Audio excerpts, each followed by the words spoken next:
الحمد لله نحمده ونستعينه ونستغفره ونؤمن به ونتوكل عليه ونعوذ بالله من شرور أنفسنا ومن سيئات أعمالنا من يهده الله فلا مضل له ومن يضلله فلا هادي له ونشهد أن سيدنا ومولانا محمدا عبده ورسوله أما بعد فأعوذ بالله من الشيطان الرجيم بسم الله الرحمن الرحيم وأنكحوا الأيام منكم والصالحين من عبادكم وإمائكم وقال تعالى في موضع آخر ومن آياته أن خلق لكم من أنفسكم أزواجا لتسكنوا إليها وجعل بينكم مودة ورحمة صدق الله العظيم وصدق رسوله النبي الكريم ونحن على ذلك لمن الشاهدين والشاكرين والحمد لله رب العالمين اللهم صل على سيدنا محمد وعلى آل سيدنا محمد وبارك وسلم اللهم صل على سيدنا محمد وعلى آل سيدنا محمد وبارك وسلم اللهم صل على سيدنا محمد وعلى آل سيدنا محمد وبارك وسلم۔ تمام تعریفیں اس ذات کے لیے سزاوار ہے جو ہم تمام کا حقیقی خالق اور مالک ہے۔ لاکھوں کروڑوں درود و سلام ہو میرے اور آپ کے آقا تاجدار مدینہ احمد عربی محمد مصطفیٰ صلی اللہ علیہ وسلم کی ذات اقدس پر کہ جن کے لیے اس کائنات کو سجایا گیا۔ بزرگان محترم اور نوجوان دوستو، اللہ تبارک و تعالیٰ نے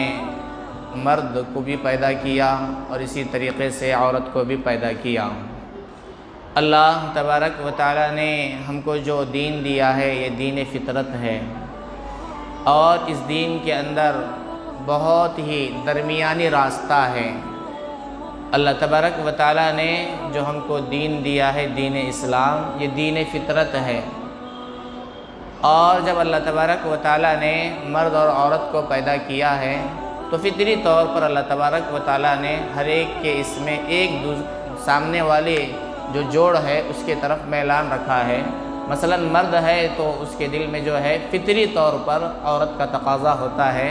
اور عورت کے دل میں مرد کا تقاضا ہوتا ہے۔ یہ انسان کی فطرت ہے، اور اسلام جو ہے دین فطرت ہے، اور اسلام نے مرد و عورت کے آزادانہ ملاپ پر روک لگائی ہے اور اس کو ناپسند فرمایا ہے۔ اور ساتھ ہی ساتھ اسلام نے اس چیز کو بھی ناپسند فرمایا ہے کہ آدمی نکاح نہ کرے، ایسے ہی رہے، بغیر جوڑے کے رہے، اس کو بھی اسلام نے روکا ہے۔ بلکہ دین فطرت تو یہ ہمارا دین اسلام ہے، وہ یہ کہتا ہے کہ جب اگر دونوں نکاح کی عمر کو پہنچ جائے، بالغ ہو جائے، اور شریعت میں اس کی جو عمر مقرر کر دی گئی ہے، جب دونوں بالغ ہو جائے تو ان کو چاہیے کہ اپنے نفسانی تقاضے کو پورا کرنے کے لیے وہ نکاح کرے۔ اس لیے کہ اسلام یہ کہتا ہے کہ نکاح جو ہے نصف ایمان ہے، نکاح جو ہے نصف ایمان ہے، اور نکاح کے بغیر رہنے کو شریعت ممنوع قرار دیتی ہے۔ اور جیسے کہ بعض مذاہب میں ایسا تھا کہ بعض لوگ نکاح نہیں کرتے تھے بلکہ رہبانیت اختیار کرتے تھے اور آبادی سے دور چلے جاتے تھے، جنگلوں میں ویرانوں میں چلے جاتے تھے اور اپنے آپ کو سب سے کٹا کر جدا کر کے رہتے تھے۔ اس کو بھی اسلام نے پسند نہیں فرمایا، بلکہ رسول اللہ صلی اللہ علیہ وسلم نے اپنی احادیث مبارک کے ذریعے سے اپنی امت کو یہ پیغام دیا کہ دیکھو جو بے نکاح ہیں اگر وہ نکاح کی طاقت رکھتے ہیں، حقوق زوجیت ادا کرنے کی اگر وہ طاقت رکھتے ہیں تو تمہارے لیے ضروری ہے کہ نکاح کرو۔ اس لیے سرکار دو عالم صلی اللہ علیہ وسلم نے نکاح کو نصف ایمان قرار دیا ہے۔ ابھی میں نے آپ حضرات کے سامنے دوران خطبہ جو آیت تلاوت کی ہے اس کا ترجمہ یہ ہے کہ تم میں سے جو بے نکاح ہیں ان کا نکاح کرو۔ وَأَنْكِحُوا الْأَيَامَ مِنْكُمْ وَالصَّالِحِينَ مِنْ عِبَادِكُمْ وَإِمَائِكُمْ، صرف مرد و عورت نہیں بلکہ آگے جو پہلے زمانے میں غلام اور باندیاں ہوتی تھی ان کا بھی نکاح کر دو، اس نکاح کے ذریعے سے کیا ہوگا؟ اللہ تبارک و تعالیٰ آگے ارشاد فرماتے ہیں کہ اگر وہ غریب ہیں تو اس نکاح کے ذریعے سے اللہ تبارک و تعالیٰ انہیں روزی دے گا اور ان کی جو معیشت ہے اس کو بڑھائے گا۔ ان یکونوا فقراء یغنیہم اللہ من فضلہ، اللہ کا وعدہ ہے کہ اس نکاح کے ذریعے سے اللہ تبارک و تعالیٰ کیا کر دیتے ہیں؟ فقر کو ختم کر دیتے ہیں اور اللہ تبارک و تعالیٰ روزی کے بہت سارے اسباب پیدا فرما دیتے ہیں۔ معزز سامعین کرام، تو نکاح کو نصف ایمان قرار دیا سرکار دو عالم صلی اللہ علیہ وسلم نے، اور آگے اللہ کے نبی علیہ السلام نے یہ بھی ارشاد فرمایا کہ نکاح جو کیا جاتا ہے لِأَرْبَعٍ، 4 چیزوں کی وجہ سے نکاح کیا جاتا ہے، لِمَالِهَا وَلِحَسَبِهَا وَلِجَمَالِهَا وَلِدِينِهَا۔ سرکار نے ارشاد فرمایا کہ کسی عورت سے جو نکاح کیا جاتا ہے وہ 4 چیزوں کی بنیاد بنا کر کیا جاتا ہے۔ سب سے پہلی جو چیز ہے مال کی بنیاد پر۔ بسا اوقات یہ دیکھا جاتا ہے کہ سامنے جس سے ہمارا رشتہ طے ہونے والا ہے کیا وہ مالدار ہے کہ نہیں ہے۔ اگر مالدار ہے تو بعض احباب مالداری کو بنیاد بنا کر نکاح کرتے ہیں، اور بعض احباب اونچے خاندان کو بنا کر کہ اگر خاندان اونچا ہے اور اچھے گھرانے کے ہیں تو اس کو بھی بنیاد بنا کر نکاح کیا جاتا ہے۔ اور تیسرا جو ہے کہ حسن و خوبصورتی کے بنیاد پر، اگر کوئی بہت ہی زیادہ حسین و جمیل ہے اس کے حسن و خوبصورتی کو دیکھ کر بھی نکاح کیا جاتا ہے۔ اور چوتھی جو چیز ہے وَلِدِينِهَا، دین کے بنیاد پر، اگر ہمارے کسی لڑکے کا نکاح کر رہے ہیں تو سامنے جہاں پر لڑکی کو رشتے میں لانا چاہ رہے ہیں اس کے دین کو دیکھا جائے، اگر لڑکی والے ہیں تو لڑکے کے دین کو دیکھیں۔ اس بنیاد پر اگر نکاح ہوتا ہے تو آقا علیہ السلام نے ارشاد فرمایا فَاظْفَرْ بِذَاتِ الدِّينِ، کہ دین کی بنیاد پر نکاح کر کے تم کامیاب ہو جاؤ۔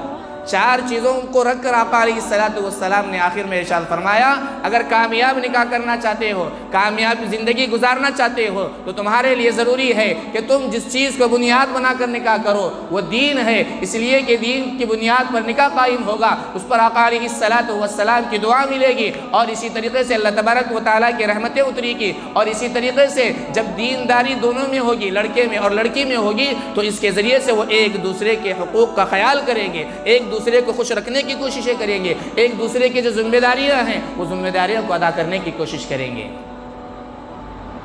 معزز سامعین کرام، اللہ تبارک و تعالیٰ نے اور ایک جگہ ارشاد فرمایا کہ اللہ تبارک و تعالیٰ نے ہم کو جو دین دیا ہے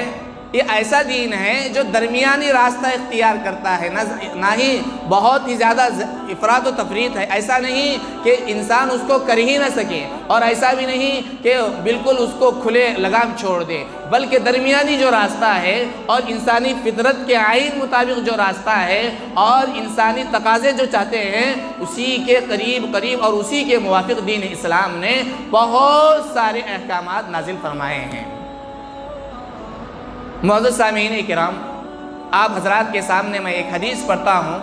اس کو سن کر آپ حضرات اندازہ لگا لیجئے کہ نکاح ہم کو کس طریقے سے کرنا ہے اور نکاح کس عمر میں کرنا ہے۔ ایک حدیث میں سرکار دو عالم صلی اللہ علیہ وسلم نے حضرت علی سے فرمایا کہ دیکھو 3 چیزیں ہیں کہ جب وہ ہو جائے تو اس میں دیر کرنا نہیں ہے، تاخیر کرنا نہیں ہے۔ سب سے پہلی چیز آقا نے ارشاد فرمائی کہ جب نماز کا وقت آ جائے تو نماز پڑھنے میں تاخیر کرنا اچھی بات نہیں ہے۔ جب نماز کا وقت آ جائے تو نماز ادا کرنا چاہیے، اور جب جنازہ تیار ہو جائے تو جنازے کی نماز پڑھنے میں بھی تاخیر کرنا اچھی بات نہیں ہے۔ اس کے بعد ارشاد فرمایا کہ جب کوئی بغیر نکاح کی لڑکی ہو اور اس کا کفو اور اس کے مقابل لڑکا مل جائے تو بلا کسی وجہ کے تاخیر کرنا یہ بھی اچھی بات نہیں ہے۔ تو اللہ کے نبی علیہ السلام اس حدیث کے ذریعے سے پیغام دے رہے ہیں، پوری امت کو یہ پیغام دے رہے ہیں، ہم میں سے کوئی باپ بھی ہے، کوئی بھائی بھی ہے، ہم کو سوچنا یہ چاہیے کہ ہمارے زندگی میں یہ حدیث پر عمل ہونا چاہیے۔ اگر ہمارا کوئی بیٹا ہے یا لڑکی ہے یا ہمارا کوئی بھائی ہمارا لڑکا ہے یا اسی طریقے سے ہماری کوئی بیٹی ہے، اگر وہ شادی کی عمر کو پہنچ چکے ہیں، بالغ ہو چکے ہیں اور کوئی مناسب رشتہ آ چکا ہے تو اب ہم کو بلا کسی وجہ کے تاخیر کرنا مناسب نہیں ہے۔ آج کل ہمارے معاشرے کے اندر یہ برائی جنم لے رہی ہے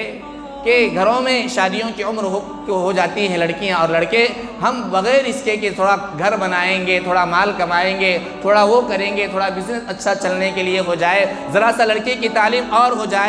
جائے، اس طریقے کے بہانے بنا کر تاخیر کرتے ہیں۔ اگر اسی تاخیر میں خدا نخواستہ لڑکی اور لڑکا گناہ کر بیٹھتے ہیں تو اس کا وبال ماں باپ کی ذمہ ہوگا۔ عزیزان گرامی، نکاح جو کرنا ہے سادگی کے ساتھ کرنا ہے۔ سرکار دو عالم صلی اللہ علیہ وسلم نے ارشاد فرمایا، جامع ترمذی کی حدیث ہے، سرکار دو عالم صلی اللہ علیہ وسلم نے ارشاد فرمایا کہ سب سے بابرکت نکاح وہ ہے جس نکاح میں مال کم خرچ ہو، جس نکاح میں مال کم خرچ ہو۔ اور مال کم خرچ کر کے نکاح کرنے کی ہم کو جو ملتی ہے حدیث سرکار دو عالم صلی اللہ علیہ وسلم کی زندگی میں ملتی ہے کہ ایک مرتبہ سرکار دو عالم صلی اللہ علیہ وسلم بیٹھے ہوئے تھے، ساتھ میں صحابہ کرام بھی بیٹھے ہوئے تھے۔ اتنے میں ایک لیڈیز آئی، آ کر سرکار دو عالم صلی اللہ علیہ وسلم کے سامنے آ کر یہ کہا، اے اللہ کے رسول، میں آپ سے نکاح کرنا چاہتی ہوں۔ اللہ کے رسول تھوڑی دیر خاموش رہے، اس نے اپنا سوال پھر دہرایا، اے اللہ کے نبی، میں آپ سے نکاح کرنا چاہتی ہوں، اگر آپ نکاح نہیں کرنا چاہتے تو میرا کسی ایک سے نکاح کرا دیجئے۔ سرکار دو عالم صلی اللہ علیہ وسلم تھوڑی دیر خاموش رہے، اتنے میں آپ کے مجلس سے ایک صحابی نے کہا، اے اللہ کے رسول، اگر آپ نکاح کرنا نہیں چاہتے تو میں نکاح کرنا چاہتا ہوں، مجھے نکاح کی ضرورت ہے، آپ میرا نکاح اس لڑکی سے پڑھوا دیجئے۔ سرکار دو عالم صلی اللہ علیہ وسلم نے اپنے اس صحابی سے کہا کہ تمہارے پاس اپنی ہونے والی شریک حیات کے لیے مہر دینے کے لیے کچھ ہے؟ یہ سوال تھا اللہ کے رسول کا۔ وہ صحابی رسول بڑے غریب تھے، ان کے پاس کچھ بھی نہیں تھا۔ انہوں نے یہ کہا، اے اللہ کے رسول، میرے پاس کوئی چیز نہیں ہے اس کو مہر میں دینے کے لیے۔ اللہ کے نبی نے کہا کہ جاؤ اپنے گھر میں جا کر دیکھو، تلاش کرو، کوئی چیز ہوگی لے کر آؤ، اس کے ذریعے سے تم اپنے ہونے والی بیوی کا مہر ادا کرو۔ وہ صحابی رسول گھر کو جاتے ہیں، تھوڑی دیر کے بعد واپس آ کر یہ کہتے ہیں، اے اللہ کے رسول، میرے گھر میں کوئی ایسی چیز نہیں ہے جس کو میں بیچ کر کچھ رقم مہیا کر سکوں اور اس کا مہر ادا کر سکوں۔ اللہ کے رسول نے پوچھا، کیا تمہارے ہاتھ میں لوہے کی انگوٹھی بھی نہیں ہے؟ تو صحابی رسول نے کہا، اے اللہ کے رسول، میرے پاس ایک لوہے کی انگوٹھی بھی نہیں ہے۔ اتنی غریبی حالت تھی۔ تو اس کے بعد وہ صحابی رسول خاموش ہو گئے، اٹھ کر جانے کے لیے تیار ہو رہے تھے۔ اللہ کے رسول صلی اللہ علیہ وسلم نے ان کو بلایا اور بلا کر یہ کہا کہ دیکھو، کیا تم کو قرآن یاد ہے؟ کیا تم کو قرآن کی کچھ صورتیں یاد ہیں؟ تو اس صحابی رسول نے کہا، ہاں اللہ کے رسول، مجھے قرآن کی چند آیتیں، چند صورتیں یاد ہیں۔ اللہ کے رسول نے پوچھا، کیا تم اس کو بغیر دیکھے کہ پڑھ سکتے ہو؟ یعنی تم اس کو حفظ کیے ہو؟ تو صحابی رسول نے کہا، ہاں اللہ کے رسول، مجھ کو قرآن کی وہ فلاں آیتیں، فلاں جو صورتیں ہیں وہ مجھے یاد ہیں اور بغیر دیکھے کہ یاد ہے۔ اللہ کے رسول صلی اللہ علیہ وسلم نے اس صحابی سے کہا، کیا تم وہ آیتیں، وہ صورتیں تمہارے ہونے والی بیوی کو سکھا سکتے ہو؟ تو صحابی رسول نے کہا، ہاں اللہ کے رسول، میں اس کو سکھا سکتا ہوں۔ اللہ کے رسول نے اس آنے والی خاتون سے کہا کہ دیکھو، یہ تمہارے ہونے والے شوہر کے پاس کوئی مال نہیں ہے، لیکن اس کے پاس قرآن موجود ہے، اور یہ قرآن کی جو دولت ہے سب سے بڑی دولت ہے، یہ تمہارے مہر کے حق میں تم کو سکھا دے گا، کیا تم اس سے راضی ہو؟ تو اس عورت نے کہا ہاں۔ تو اللہ کے رسول صلی اللہ علیہ وسلم نے بغیر کسی دوڑ دھوپ کے اور بغیر کسی تماشے کے فوراً اللہ کے رسول صلی اللہ علیہ وسلم نے بڑی سادگی کے ساتھ اسی مجلس میں ان دونوں کا نکاح فرما دیا۔ آپ خود قاضی بن گئے، آپ خود ولی بن گئے، آپ نے ان دونوں کا نکاح پڑھا دیا۔ اور مہر کیا باندھا؟ مہر یہ باندھا کہ جو صحابی رسول ہیں اپنی ہونے والی بیوی کو مہر کے عوض میں وہ صورتیں یاد کرائیں گے۔ عزیزان گرامی، ذرا سوچو کہ کتنی سادگی کے ساتھ اللہ کے رسول صلی اللہ علیہ وسلم نے نکاح کرا کے امت کو یہ پیغام دیا کہ امت تمہارے لیے بھی ضروری ہے کہ نکاح کا معاملہ جب آئے تو تم بھی سادگی کے ساتھ کرو، اس لیے کہ اللہ کے رسول نے ارشاد فرمایا کہ جس نکاح میں سادگی ہوگی، جس نکاح میں مال کم خرچ ہوگا، اس کے اندر برکت زیادہ ہوگی۔ آج ہمارے حالات حاضرہ پر نظر ڈالیں،